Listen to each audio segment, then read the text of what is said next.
Everyday heroes, extraordinary vision, stories and inspiration from our world to yours. This is Unlocking Secrets for Women Radio. Hey, Rick Schirmer, how are you from Santa Monica? I am doing great. How are you doing? I am doing super well.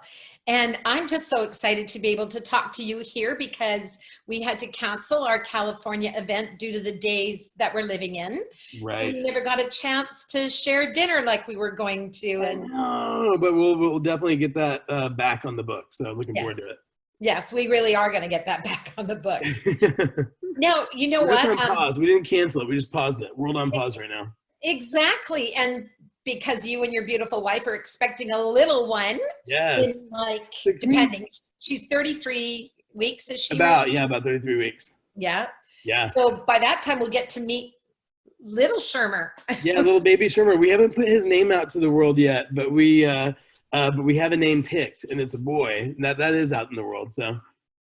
Well, you want to keep that stuff precious. Some stuff you just have to keep to mommy and daddy, right? Well, I think that she was like, we kind of let the sex slip one time when we were talking to the press, and I think I let it slip by accident. So we and then that was like a headline in newspapers pretty fast, like after that, like the next day.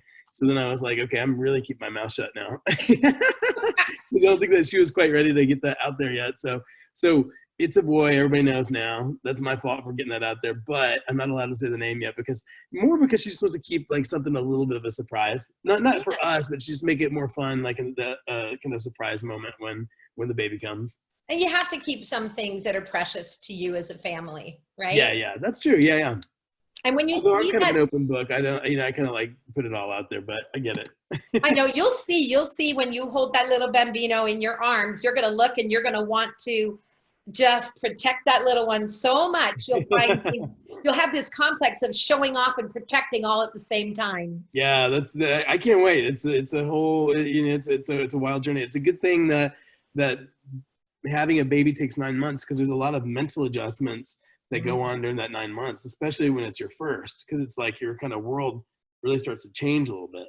Yeah. So, and being that, we're in the COVID crisis and, you're quite far along in your pregnancy, that's something that you didn't contemplate. Nobody did. No. Yeah. It's a wild, it's definitely a wild scenario to be, be here in the middle of the COVID crisis because,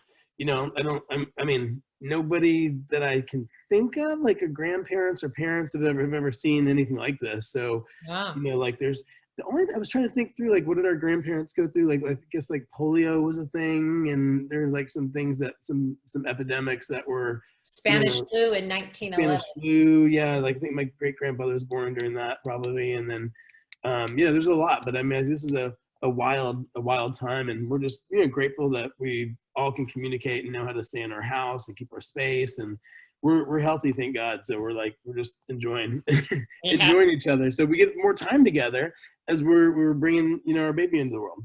Yeah, and before all this technology and travel, people did socialize together more with their family units, and they use those units to grow and challenge one another, spend time together. So it's kind of it's a good outcome from a very bad situation. So. Yeah, there is a silver lining in some, in every cloud. And I think that obviously this is a very big and scary cloud, but, I think that people getting to spend more time together as families is a nice one, because there's a lot of folks who've just been so busy in our world. Our world's been our worlds are all very busy, but to be able to spend such a focused amount of time together is definitely a silver lining. But we're taking it step by step and all the necessary precautions. And of course, we're watching very closely, like what the rules are in the hospitals in terms of, dads being there. So there's a whole thing, like Rachel just was kind of like really pushing a petition last week and supporting a petition in New York to allow fathers to be able to stay in the hospital, because they were actually, as of a couple weeks ago, they were not even letting fathers in that delivery room. Back to the 50s when dads weren't in there. Yeah, but that's what I was telling Rachel. I was like, this is really funny because back in the day, back in our grandparents' day, men just waited in the waiting room, and it was like, hey, it's a boy, and then they had cigars in the waiting room. That was like the thing back in that day. But now dads are very present and there and partners, and I do think it'd be like, and a lot of times back then it was like a mom or a sister who was the birthing partner. Right. So I think now, but I think having a birthing partner, whoever that is really necessary for the emotional support, especially if you're giving birth in a hospital with doctors that you don't know very well. Absolutely. And that is a challenge that you never had to think about when you guys first found out you were going to have a little baby. I know. It's really, really real mind bender. Yeah, I bet it is. Yeah. So Rick, why don't you just share a little bit about when we met? Because we've known each other for a couple of years, but we met quite, I don't know, I think it's providentially, in Marina Del Rey. And why don't you share your story? Yeah. Well, so we met a couple years ago through my best friend, or one of my best friends. I always think of my best friends like I've got people who are best friend status, so it's not like there's necessarily one and then another best friend. It's more like that, just that kind of a status. So, but yeah, my best friend Heidi Tuttle is, and she really is genuinely a best friend. But we've known each other for I think 20 years almost now. Nice. And been through thick and thin together. But anybody who she loves, she's like, you've got to meet this person, and you're on that list. So I'm like, okay, I'll be right over. So you and your husband, and you guys are amazing, and just love you guys. And you in fact, recommended some cool books too. I think like Soar Above and some other really cool books. I think that are like real amazing books in terms of understanding psychology. And you do some awesome work. So congratulations on everything that you're doing and helping women unlocking secrets that are helping them, and resources to help them win. But so but you helped me as a man unlock some resources too. So thanks for doing that. Well, that's good, because I think that women really, honestly, they impact their families. And so, and husbands or partners are part of that family. So we are very inclusive. It says Unlocking Secrets for Women, but we do provide quality products and resources for the benefit of women and their families. Right. So men are more than included. Happy wife, happy life. And my wife's not going to be happy unless the husband's, in a good spot too. So yeah, it's true. It all makes sense. It all is all together. Loving each other. So I met Heidi, like I said, about 20 years ago when I first moved to LA. It's more or less, but I came to LA, worked for the Walt Disney Company, and then got my master's degree, my MBA at Pepperdine University out here in Malibu. And then I grew up in Kentucky. I came out here, worked on political campaigns in college, mainly because I love the grassroots nature of those campaigns. And also just had a real, I love the rush of a campaign, just loved it. So when I moved out to Hollywood, I went to work for the Walt Disney Company. And so I learned, I really spent a lot of time, my first chunk of time there, entrenched in brand work. So I learned the importance of building a brand and how to build a brand. And so we're creating new brands at Disney, like Toy Story and Monsters Inc. and things like that at the time, that were just brand new brands that we didn't have before. But we also work on managing existing brands that we have as well, like think Mickey Mouse and, Mickey and Minnie and Pluto and all the different characters that, we have. And then obviously now we've got a bigger portfolio that's expanded into the Marvel universe, as well as, some other really cool properties.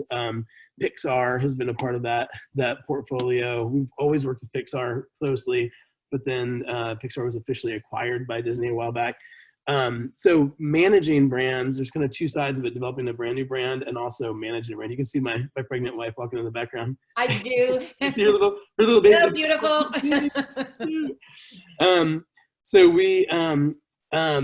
But yeah, so managing those brands is, like one thing. What kind of gets more difficult, right, is when you have to manage a brand worldwide with a worldwide enterprise like Disney, and learning how to manage a brand with so many stakeholders all around the globe who are involved. And so many people are creating product, and so many people consumer products, and so many people are creating movies, and so many people are trying to do something with those assets.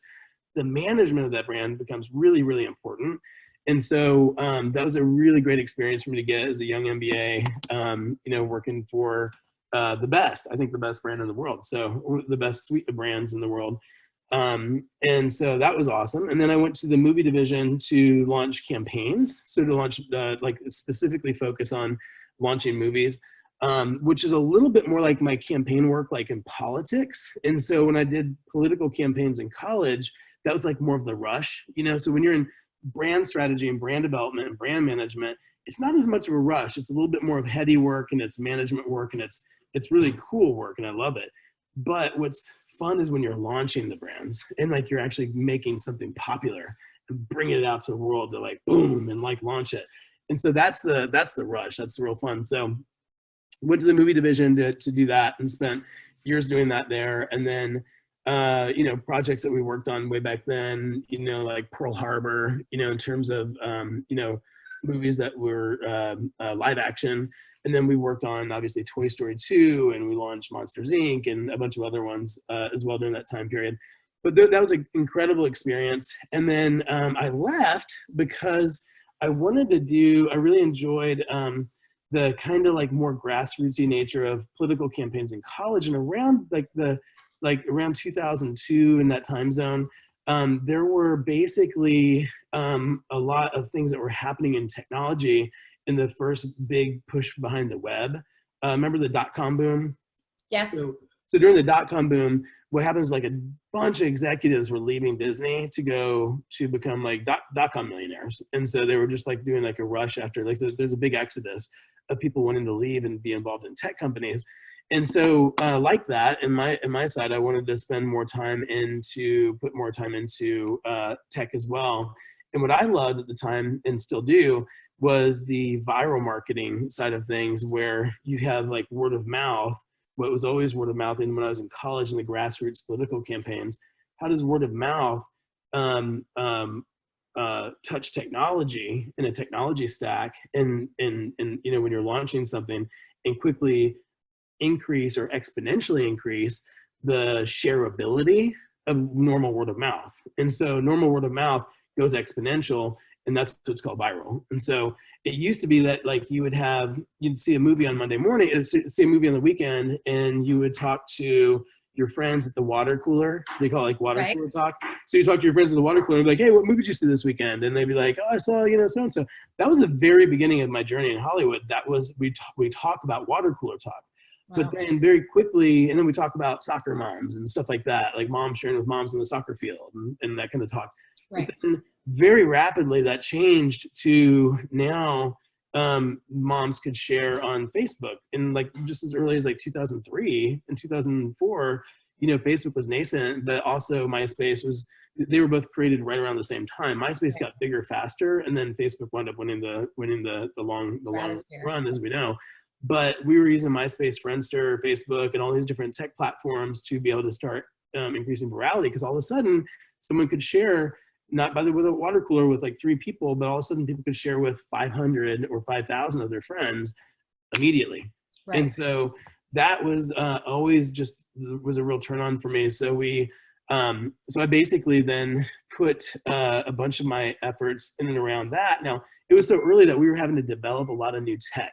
So we were developing new technology and new things, and constantly, because the technology for sharing didn't really exist like it does now. So we were constantly having to create new tech. And I don't love creating tech, I love using tech, but we had to create the tech to be able to do what we wanted to do. So we were able to pioneer, you know, a bunch of cool stuff. So our team, we launched my old company had, you know, gone through a few iterations, but so a lot of the same people in the same squad, but we've launched The Passion of the Christ and The Chronicles of Narnia, and we've launched Harry Potter, and we've launched, you know, we've been able to work on a bunch of cool launches over the years. And then we started working with brands like Chick-fil-A, and then we started working with, you know, Walmart, and even like pest control companies like Orkin. You know, some of these people, like in a pest control company, for instance, they want to reach moms. And so the key thing to know, and one of the most number one important things to know when you want to make something go viral, or a brand, and so I usually say my company is called Viral Brand. So we want to make the brands viral. So we want to help the brands itself go viral, not just like a video or like it's like more, how's this brand so built, you know, strategically, where word of mouth is just like exponential about this brand. And so it's a specific style of marketing, because most traditional marketing is built, and even traditional digital advertising is built for cost per acquisition, where you basically create an ad and then you deliver an ad to somebody and get them to buy. So most of the stuff's not built around shareability. And so they're not creating content that way. They're not really thinking that way. They're just trying to get a sale, very transactional. And what we do is we say, yes, of course we want that too, but we also want people to share to their community and their friends. So how do we do that, and how do we architect that? And the step number one, I have a 10-step process for how to do that. In fact, you can see that. You can download a free infographic on my website, Viral Brand. So it's www.viralbrand.io. So Viral We'll have Brand. that at the end of this. Cool. Yeah. Find your contact. So then the 10-step process. First and foremost, you have to understand the community that you're targeting, because like we're hearing now, obviously with the Corona crisis, is that viruses on the bad side are like actually shared in communities, right? That's why everybody's like keeping distance and stuff like that. So, but likewise, things go viral in communities, right? So like when it comes to viral marketing, we know that we target by community because we're targeting moms, because moms share with moms, soccer moms, all the way back to the original conversation there. So we find those communities and we target, and we say, like, from a psychographic standpoint, a lifestyle standpoint, what are these people into, right? What are they into? They're into being a mom. Moms are into being moms. Boaters are into boating. Right. Golfers are into golf. Cigar lovers are into cigars. People who love wine are into wine. So we segment those communities, and we think about the product, and we think, who is this product for? Like what community? Not even just an individual person, but what community, a whole tribe of people is this product for? And then we create content and things around helping those communities understand how that product is for them. And that's basically the very, very, very first step in the whole deal. Because once you understand that and you're thinking that way, and that's sometimes with entrepreneurs and people who are starting something new, I tell them, when you're creating a product that's brand new, think about the community that your product is for. Don't think about like a person, think about a whole tribe of people. Because wouldn't you rather have, instead of like going out and trying to find a person, wouldn't you rather just have a whole tribe of people that they're just like want your product so bad? So that's the thought behind it. And it targets specifically, instead of just throwing stuff into nowhere land where you have no idea where it's going to end up. That's right. Driving a specific stream, and and I think maybe a lot of entrepreneurs, maybe when they're starting out, and people that are working from their home-based businesses, maybe Yes. don't get that picture. They're so excited about their product. They're so excited about their dream that they don't understand they need to be able to drive that in a straight line to start with. Yeah, there's sort of like, I was just talking about this recently. We were talking through some stuff, and there's kind of two types of, like, when it comes to entrepreneurship, I feel like there's kind of two types of people who start out. It's the same in the movie business and others. There's a person who has an idea for a product or something they want to make because they just naturally want to make it, because they just I just want to make that. Like, I have this vision for it. Then there's another person who's like, hey, I'm a capitalist and I want to make money, and I actually want to make something. And I know, like, moms, I know it's like a robust community. Let's think about a product that we want to make for moms. So then they try to figure out a product that they want to make for that community. And so there's kind of two different paths I've seen before. Typically with entrepreneurs, it's the former, the first, where you basically have someone. Now that person usually is a part of some community, and they're probably a mom who discovered I had an idea for a pacifier or a new new snuggle thing or something that they thought moms would really love. So the odds are that person is a part of that community already and was making a product that was already for a particular community. Solving a problem. Yep. Mm-hmm. Yeah. And in fact, if your audience wants to check that out, you can go online and Google like problem solution fit canvas. So there's there's kind of two big marketing canvases that a lot of people use just to kind of map out their ideas. But it's a problem solution fit canvas, and it allows you to really flesh out the problem and then what your solution is for that particular audience, who that problem is for, who has that problem. And then there's another canvas that's out there called product market fit canvas, and that's more when you get into launch zone. It's like, now we know what the product is, then now we got to figure out who the market is, and that's when you start to get into more of a tactical marketing scenario. So those are two. I didn't develop those canvases. They're widely out there, so you could just Google those two things. Oh, that's very helpful. Yeah, but that's a little kind of quick I guess like a quick overview. Now you have, I believe, and correct me if I'm wrong, you work for major companies, but you also will help smaller brands or new businesses launch. Yes. Yep. And so am I correct to say that you would look at some people and maybe customize a viral launch product for them specifically? Yeah, that's actually true. So there, I'd worked with a lot of, that's, so kind of the journey on how that started is I've worked with a lot of big brands over the years, and I wound up working with smaller ones. A lot of them smaller brands can't really afford us, just to be honest, like they're just getting started and don't have the capital. So I actually wrote a book called Viral Brand, Why Your Idea Will Launch. And in fact, you mean this one? That's it. That's exactly it. Yep, that's it. Yeah, you're looking at it. Yeah. Yeah, we're actually I'm just tightening the screws on it right now. So you're looking at a publisher preview, and in fact, Nice. I'm actually going through and doing some some editing this weekend. You can see to my Nice. So we're tightening the screws right now on that, and then unfortunately, I can't print them in this current moment because our printer is in India. And they, because of COVID, we can't, with all the printing presses are stopped right now. So, Right. which is understandable. So I'm releasing the book this next week digitally. And so what I'm going to do is like the copy that I'm releasing this week will be free, or maybe I was thinking about maybe even doing like $5 with like for a donation to Junior Achievement or something like that.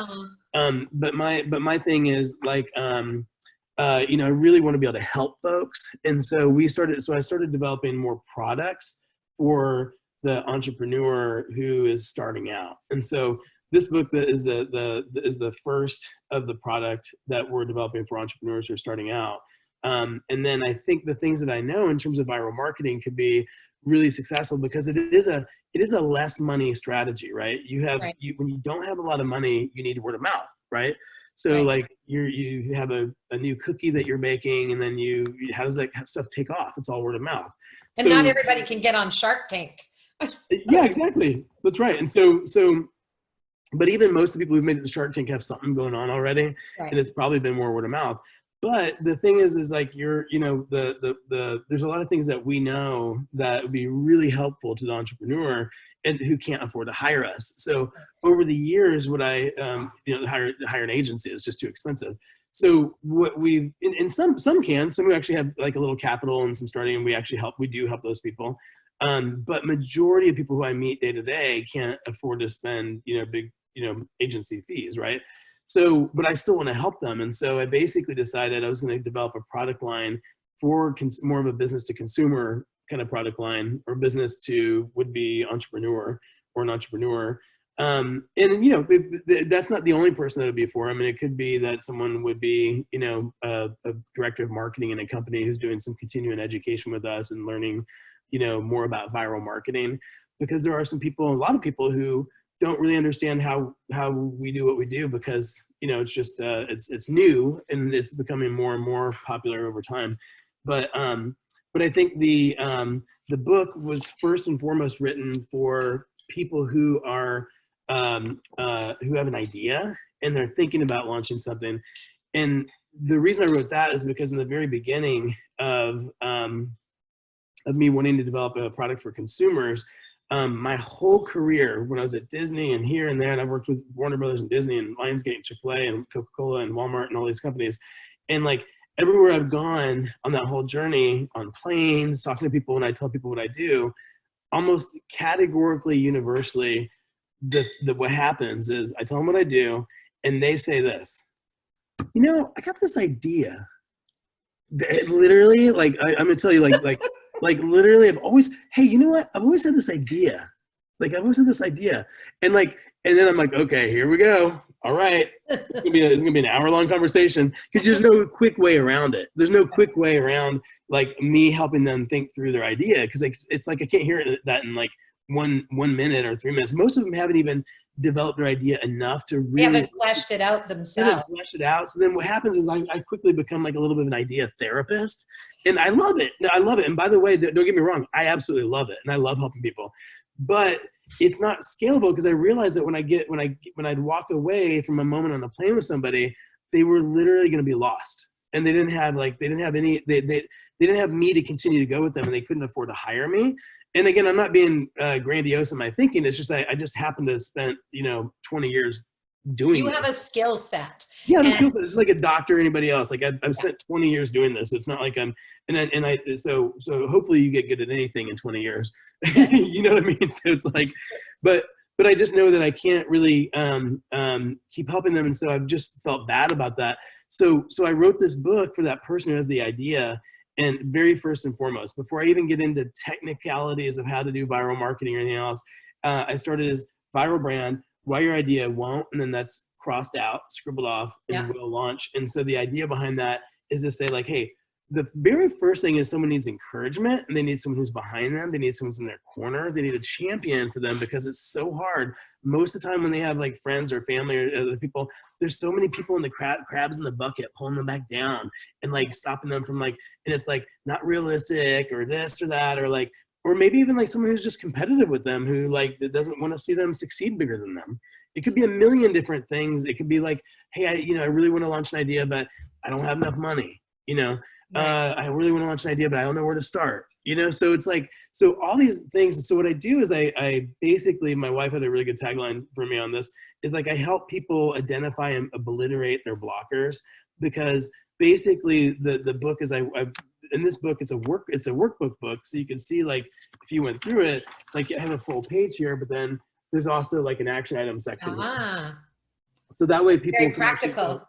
So that way people can really flesh out their ideas with me, even though I'm not physically there with them. Yeah. And so we go through that. And so all the major blockers that I know of that stop people from launching, I address in this book. And I basically become like sort of like an idea therapist for them in this book and get them there. And I start dropping principles of launch and also viral marketing in the book. And this book ultimately, once they're kind of in that phase and their head's in the game and they're ready to launch, then that's where my online program is going to come into place, which the online program is going to be a master's certification program where they actually go in and get a full, they'll get certified from Viral Brand. I'm working on a partnership with the university right now, so you can get college credit as well, but that's not complete yet. But the idea is they'll get a cert from Viral Brand on viral marketing, and basically have gone through our full 10-step process and learned all the key principles and everything I know. And really, like, I'm teaching in this program everything I know. You're giving them what you've gleaned, what you've ferreted out over the years. Yep. in a succinct way, so that they can then repeat the structure that works. That's right. Yep. So the I guess the path to building a viral brand, I've custom built my own model for that and my own framework for that over the years, having launched thousands of campaigns. So I basically went through and articulated all that. I'd never really articulated, I just did it, right? So then I went back, and then when I was doing the book, and then like it made me kind of force me to instead of just playing by ear and doing, to actually, I was training my employees, but I wasn't training the world, right? So now that I'm in that space where I'm working on training the world in a more scalable way, I'm really sharing with everybody what I developed and what I've learned and the principles and all that thing, all that combined. And, a lot of stuff I've learned from other people. I give them credit when I've learned something from somebody else, of course. Or I've learned a principle that I apply over here. Have had amazing mentors, like, the VP of marketing at Chick-fil-A, who is a dear, dear friend of mine. He's been the guy who, the two VPs who actually launched the Chick-fil-A brand, who created originated the marketing department at Chick-fil-A. Are very dear friends of mine, and my clients work for them, but we've just become really close over the years, and it's been amazing. There's there's amazing, incredible people out there who I've learned from in my career, from Roy Disney Jr. to Michael Eisner to Bob Iger to, you name it. So, I just kind of like put all these things together in my own way. In some ways, when I'm listening to you, it sounds like you are actually fleshing out what you're telling entrepreneurs to do, which is to streamline the content of what you know and make that a deliverable to people that are needing that expertise from you. Yeah, that's a good, especially for somebody who's an entrepreneur who might want to, who has more of a service-based business, right? Because I have a service-based business. There's an entrepreneur who's out there who like makes pens. You know, Right. I have ADHD, so I'm all fidgety, so I'm always like trying to fidget with something. So, but I think the you know, the pen maker, you know, probably just going to figure out how to produce a really cool pen, you know, and they may not need to flesh out how they built the pen. They're just building a pen. But someone who is more on the service-based thing, or like, let's say a mom blogger who's trying to help, you know, women, you know, moms be more awesome, then it's going to be a lot of like I'm just developing like 10 tips daily for helping moms be more awesome moms. That's Right. going to be them like ferreting out their 10 things of like they do in the kitchen, or they do in their business, or they do with baby, or they do with whatever, you know, and then giving those tips to moms and how to, you know, be more scalable and better moms, you know, whatever. So Yeah. that, so I think that, yeah, I think that it would depend on the scenario, but in either case, you know, I think that the book, a lot of the blockers that people would face, are going to be the same. So those blockers are usually a lot of kind of like a lot of in your head, Yeah. a lot of like people around you, a lot of things that you may have thought were true. Like one of my chapters is called "You Don't Believe," you know, and then another one of my chapters is called "You Don't Know How to Make Money." Interesting. And then another one is called, and these are the blockers that we obliterate, right? So Yeah. I'm not telling them that they don't know how to make money. I mean, like right now they may not, but I mean, but then another chapter is called "You're Lazy." So it's like, hey, look, like, hey, that's a blocker. You know what I mean? It's like, hey, like, sorry, it may be true for you, it may not be true for you. For a lot of people, they're just too lazy to get up and do it because it takes a Herculean amount of energy to launch a new idea. It does. Yeah. And so if you're lazy and you're kind of sitting back and you're like, I got this idea. I mean, I've got friends and family who've got amazing ideas, but they never get to the execution part. But the thing that's going to be interesting about it is that it's not really their fault they're lazy, right? Because like in some reasons there's something below the surface of that. Like there's some reason they're lazy, right? Why? Like why are they lazy? Well, they may be lazy because they actually, the real root of it is that, you know, they had someone, you know, when they were 10 years old told them that their ideas were dumb. Shot down an idea and it just stayed. Yeah. So they lost their courage. That's right. They're lazy. They might just be being lazy because they don't want to face the real problem underneath, and the amount of energy it takes for them to fight through the thing that's deep underneath that they may not even know, but it's there blocking them. And it's because a teacher or somebody, when they're, you know, a family member or a friend or whatever, when they were 10 years old, told them that their ideas were dumb. Yeah. You know, it's interesting because as you're sharing about that, I think of a painter. I mean, a painter would never go to 30 people and say, you know, I'm thinking of painting this picture and I'm thinking of using this green and yellow. What do you think? They just create from their natural gifting.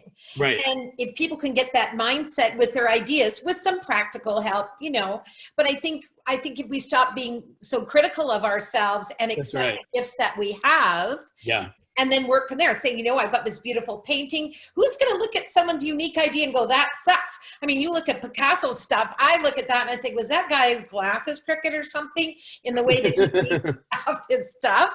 So I think what I hear you saying is that this book that you're writing from your own life experiencing, drilling it down to 10 points that people can actually use to help them take what's already a God-given gift within them and help them to practically launch it. Yeah, that's right. Yeah, and then to get through all of those little mental blocks that can it's really, and that's really what the whole book's about. Because I'm telling you, like, most ideas die before they're ever even started. Most businesses fail before they were ever started. They fail right here. That's where most businesses actually fail before they were ever even started. So in the reality is, like, if 90% of businesses fail, they get started, it's even way higher of a percentage because it failed in your own mind. And so the thesis of my book, actually, not to give anything away because it's not that big of a surprise, but the thesis really is that you are the idea. You are the reason your idea won't launch. and you're also the reason your idea will launch. And so we just get them through that. And I felt like this book, even though it's kind of funny because I'm a viral marketing guy, I really felt like what I had to say to the world had to start here. It had to start here. And so, and in fact, I think that like someone asked me and they're like, is this just for the entrepreneur? And I was like, no, you know what? It's actually just for any preneur. It's for anybody who has a new idea. You might be an intrapreneur, you know, what people call people like an entrepreneur within a company. Right. It's for anybody wants to be a creator and create something new, right? Because you're really putting yourself out there versus just managing something. And that's cool too, to manage stuff. But it's a person with a new idea, but it requires putting yourself out there, right? Mm-hmm. If you have a new idea for a new product in your company or a new thing, you're putting your neck on the line, right? So most people kind of keep their, you know, not most, it's not, but a lot of people keep their head low because they're just like, hey, I'm just gonna keep my head low. so then get chopped off, you know. I'm trying to just keep my job and just maintain, and I got a good thing going. I got my 401k. But you know, when you put your idea out there and you really try to push it, then there's politics, there's this, there's that, and there's all these things that you deal with within a company.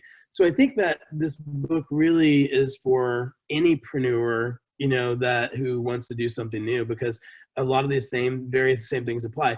There's some things that in the book that we talk about that wouldn't apply to an entrepreneur per se. Like one of the things is like, you know, you don't have investment. So I have a whole chapter in here where I talk about that and dismantling that thing, because a lot of people, you know, so if you're an entrepreneur, you don't need an investment, right? I mean, so it's a different thing. But for the entrepreneur, I dismantle that as well, because most people are, you know, cannot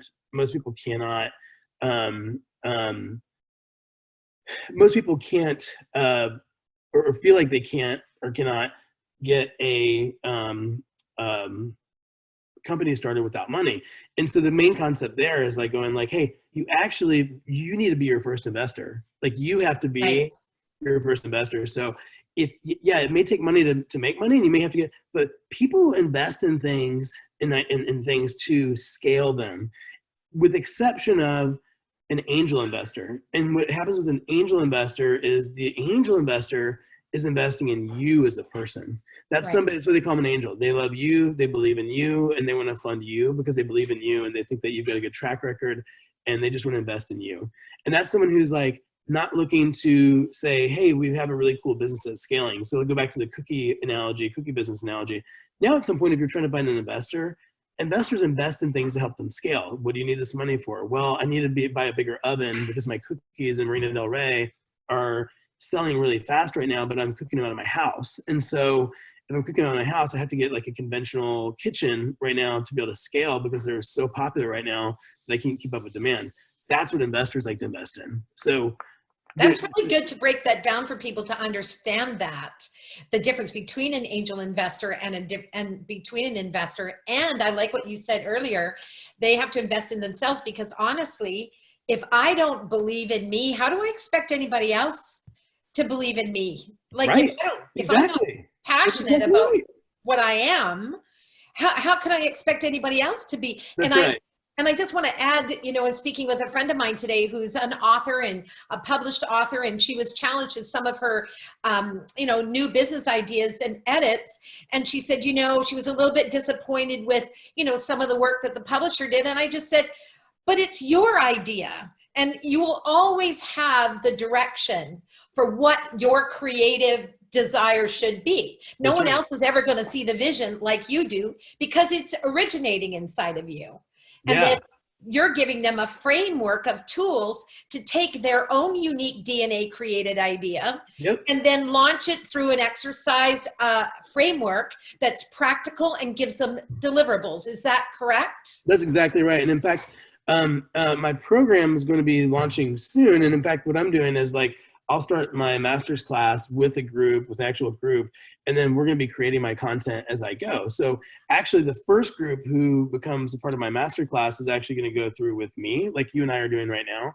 And I'm going to take them through my whole thing live. And so that whole thing will be, people who sign up for that will basically get the live version that I created. But the people who, it's like sort of like when you create something with a live audience, like a TV show with a live audience, and then that goes out to the world. People who are laughing on the show are like actually live audience people. So I'm actually creating it with a live audience, and we're taping it as we go. And then people who then, get the program later will be getting, won't be meeting with me personally. But the first group is actually going to meet with me personally. So we're, and then we'll be starting that later on this month. And then that'll be available as we go. So I'm going to try to make it immediately available as we move along the program, the group that's with me, and then immediately make that available to everybody, that first segment. Because of COVID and things that are happening right now, I think that there's a lot of things that are happening in the world, obviously, where people are needing to pivot. And there's a lot of people who are unemployed who, might need to like launch their idea faster than they ever thought, because it's like, hey, look, maybe you can't get a job. If we're looking at crazy unemployment rates, the answer is like you become an entrepreneur fast. Necessity becomes the mother of invention, like immediately. And I like what you just said, because people are forced to change. There is no question right now. People are having to change the way they do business. And just to give you an example, last night, we had our annual Friday night viral Zoom cocktail party. Nice. And we wanted to support local businesses who are really struggling right now. So we encouraged, we had all the way from California, Vancouver, all our cocktail party. But then we used a local business. We went and picked up our food from the local business, all correctly with, social distancing and physical and wiping everything down. So we picked up the food. We wore some jewelry that we had purchased from an independent jeweler that had sent to, some stuff online. And then we hired a musician to jump into our Zoom meeting. Great idea. And she's a local musician who spent her, this her as how she made money. And we hired her for $25 a song to jump in our Zoom as a surprise and perform for us. And people were dancing. I love that.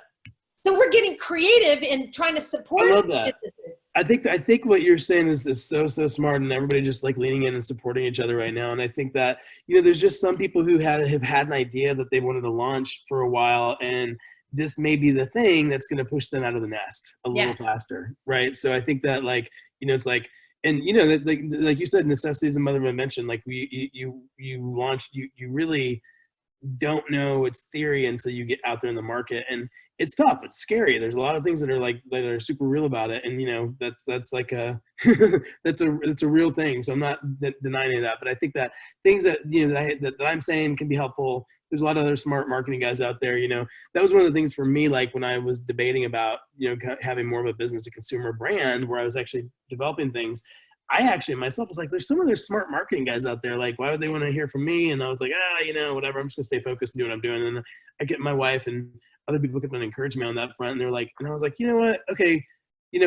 Okay. All right, let's do this. And mainly, like, I think from my side is that,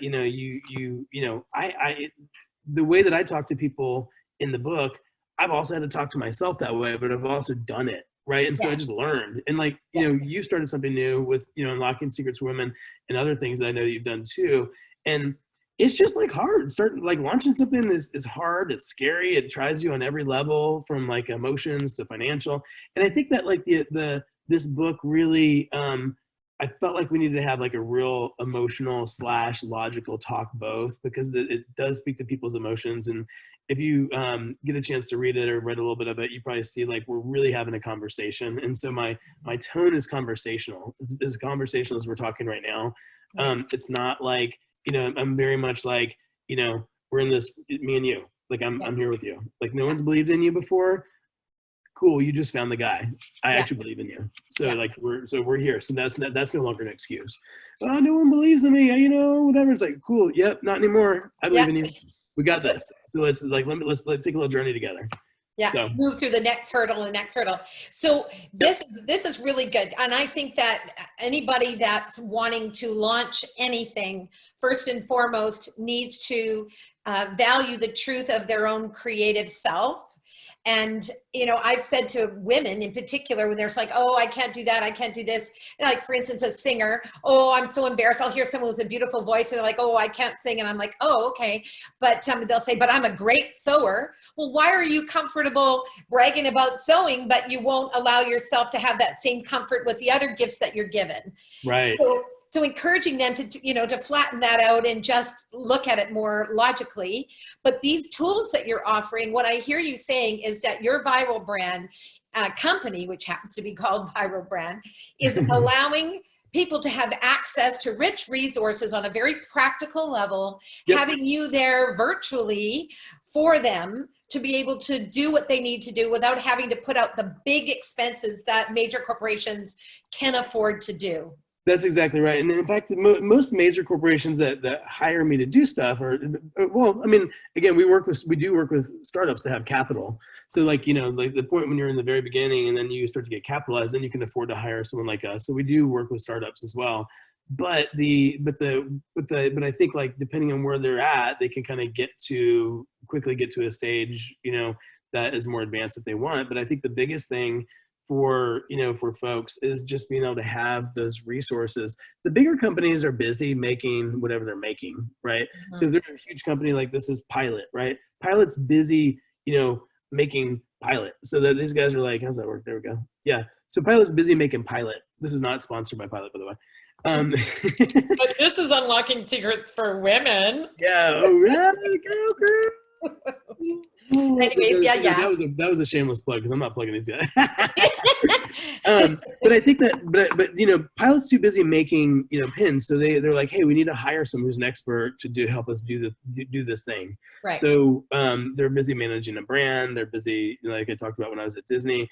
They're busy managing brand. They're busy, you know, making pins next Wednesday. So they can afford to hire someone like us. They don't need to become experts in viral marketing. Right. They can afford to hire us because they need to be experts in making pins, right? Exactly. But when you're an entrepreneur and you're starting something new, you need to kind of be a little bit of an expert in everything, jack of all trades. So you need to learn, you know, these things. And so there might be somebody at, you know, at Pilot who wants to, like, who's a marketing director who wants to learn more about viral marketing, or wants me to come in and do like a seminar or a training workshop for them. And we do that as well for corporations, where we go in and spend a day going through all of our whole content and do a hands-on seminar with them, where we actually, you know, build a viral marketing plan in a workshop setting where everybody's really learning.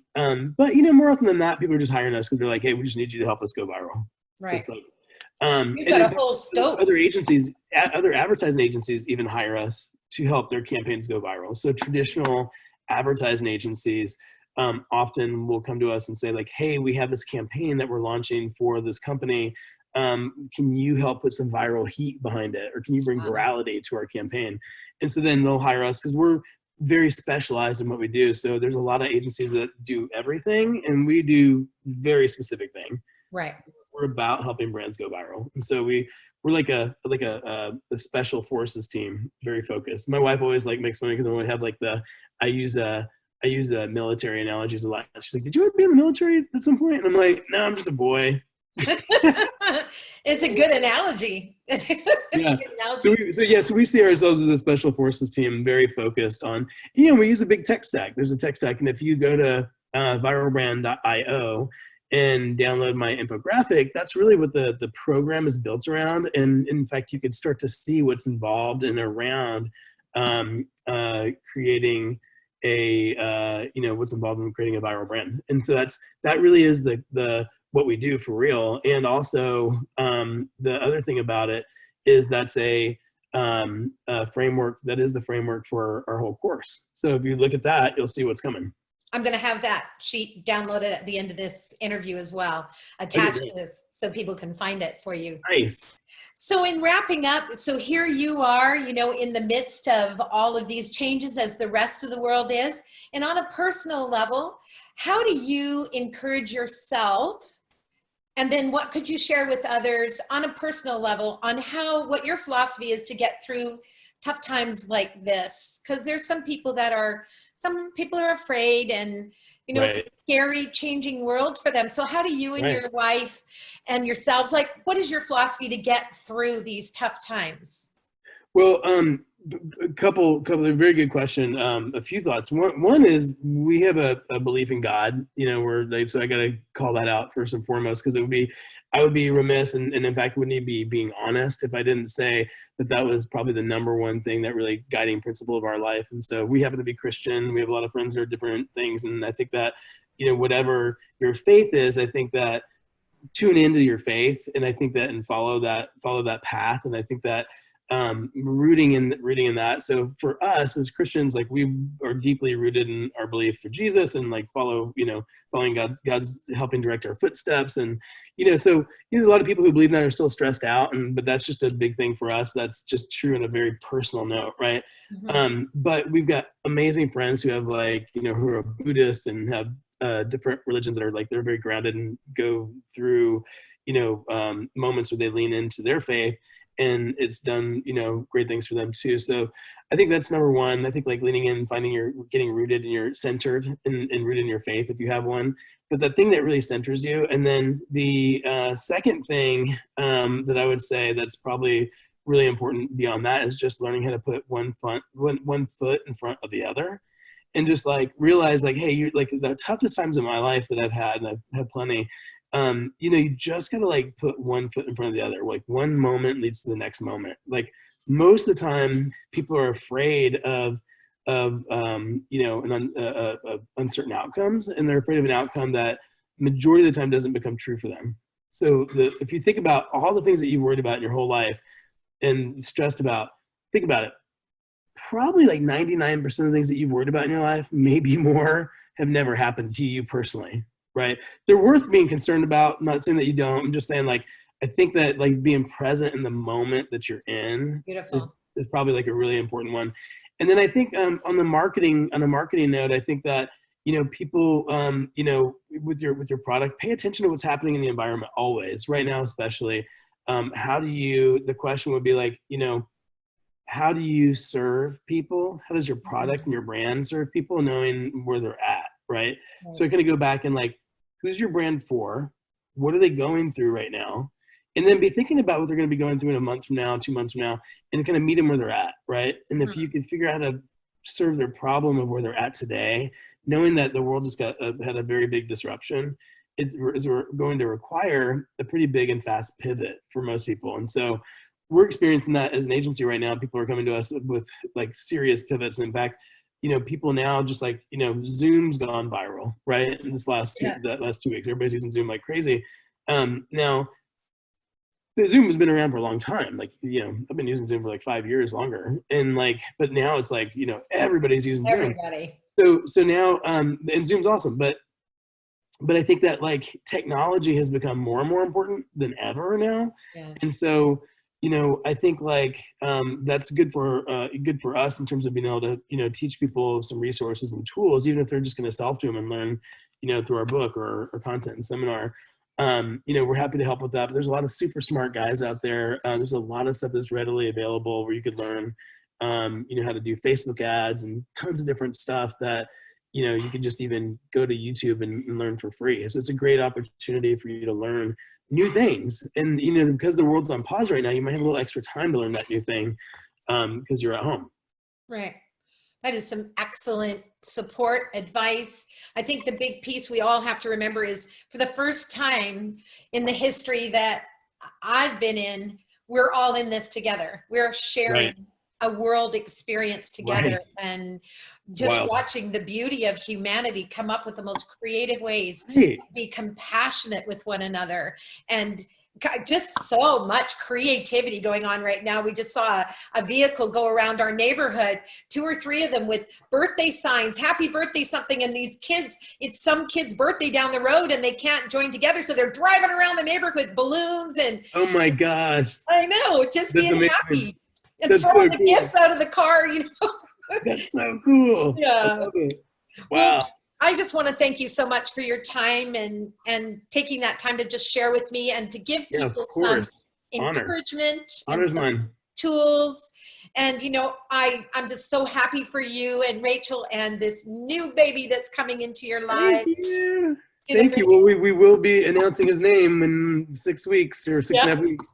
So you'll be I'm sure the first to know we're social media friends, so you'll see pretty fast. Well, thank you so much. All the best to you and your beautiful wife. Thank you. And you and your hubby. Give him a big hug for me. Yeah. See ya. All right. Much love.